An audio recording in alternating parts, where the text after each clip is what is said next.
Why romantic relationships fail, the truth no one talks about. Most relationships don't fail because of cheating. They don't fail because of one big fight. And they don't fail because we fell out of love. They fail long before that. They fail the moment two people enter a relationship for the wrong reasons. Because here's the uncomfortable question no one asks. Why did you get into that relationship in the first place? Was it love or was it loneliness? Was it pressure, fear, status, money, or validation?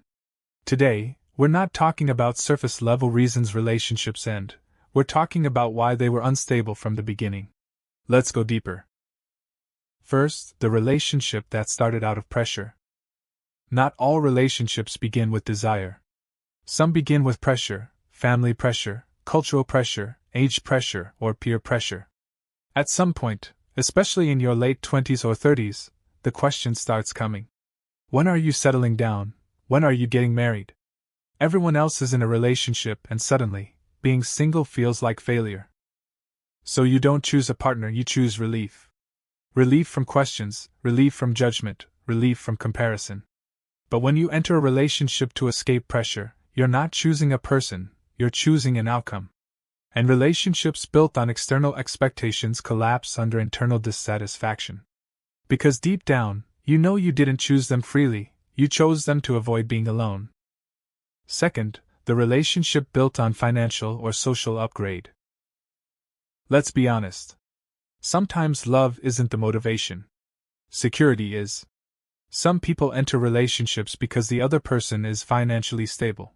They elevate their social status. They provide lifestyle access. They offer protection or provision. And there's nothing inherently wrong with wanting security. But if admiration replaces emotional connection, something dangerous happens. The relationship becomes transactional. Affection becomes conditional. And over time, respect turns into quiet resentment. Because when you're loved for what you provide instead of who you are, intimacy never fully develops. And when the money fluctuates, when the status shifts, when the lifestyle changes, the love begins to fade. Because it was never rooted in emotional depth to begin with. Third, the relationship that started from loneliness. Loneliness is powerful. It can make almost anyone feel like the one. When you're emotionally empty, attention feels like love. When you're touch-starved, chemistry feels like destiny. When you're afraid of being alone, compatibility becomes optional. Psychologist John Bowlby explained how our attachment systems activate when we feel disconnected. We seek closeness to soothe anxiety. But anxiety-driven attachment is not the same as love. It's survival. And relationships formed out of emotional hunger often become dependent, anxious, and unstable. You don't choose them because they align with your values. You choose them because they fill the void. And once that void shifts, the illusion fades. Fourth, the ego relationship. Some relationships begin as validation. You didn't love them. You loved how they made you feel. Desired. Chosen. Admired. Envied. Being with them boosted your identity. Maybe they were attractive. Maybe they were popular. Maybe they were hard to get. But when relationships are ego-driven, they can't survive reality. Because once the novelty fades, once the validation becomes normal, once the chase is over, there's nothing underneath it. No emotional foundation, just two egos that mistook attention for connection. Fifth, what if the relationship actually started with love? Now let's be fair, some relationships genuinely start with love. Real connection, real compatibility, real emotional intimacy. So what happens? Why do two people who once adored each other slowly stop loving each other? This is where it gets uncomfortable. Let's examine 3 reasons why this relationship fails. The first reason is a lack of emotional skills in love.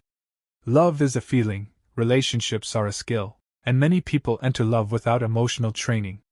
They don't know how to resolve conflict, regulate anger, express needs, apologize properly, or even handle disappointment. Relationship researcher John Gottman discovered that contempt, the subtle disrespect, is one of the strongest predictors of relationship breakdown. And contempt doesn't appear on day one, it develops from unresolved resentment. From small emotional injuries that were never repaired. From repeated moments of feeling unheard. Love doesn't disappear suddenly, it erodes. The second reason is the slow erosion of emotional intimacy. In the beginning, couples are curious about each other. They ask questions. They share fears. They stay up talking. But over time, curiosity turns into assumption. You stop asking. You start assuming. You stop exploring. You start managing. Conversations become logistical: bills, work, responsibilities, and slowly, the emotional spark weakens. Psychologist Sue Johnson explains that emotional responsiveness, feeling seen and safe, is the glue of romantic bonds. When responsiveness fades, so does attachment security. And when emotional safety disappears, love struggles to survive. The third reason is growing in different directions. People evolve. Sometimes one partner grows emotionally, the other stays stagnant. One becomes more self-aware, the other becomes defensive. One seeks depth, the other avoids it. And suddenly, the person who once felt aligned now feels distant. It's not dramatic, it's gradual. You wake up one day and realize we're not the same people anymore. Love doesn't always die from conflict. Sometimes it dies from divergence. Sixth, a relationship shaped by unhealed trauma. Even if love was real, trauma can distort it. Unresolved abandonment wounds create clinginess, unresolved betrayal creates suspicion, unresolved childhood neglect creates emotional shutdown. You begin reacting to your partner not as they are but as someone from your past. And they feel punished for crimes they never committed. Without healing, love becomes a trigger instead of a refuge. Seventh, when love turns into control. Sometimes love doesn't fade, it transforms into control. One partner becomes possessive, the other becomes suffocated. Jealousy replaces trust, monitoring replaces intimacy. What started as passion becomes surveillance, and no one can feel safe where they don't feel free. The hard truth. Many relationships fail because they were never built on two emotionally ready individuals.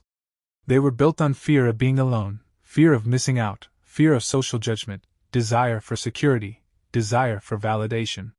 And fear is a terrible foundation for love. Even when relationships start with genuine love, they require emotional maturity, communication skills, shared values, continuous effort, and self-awareness. Love is not self-sustaining, it is co-created daily.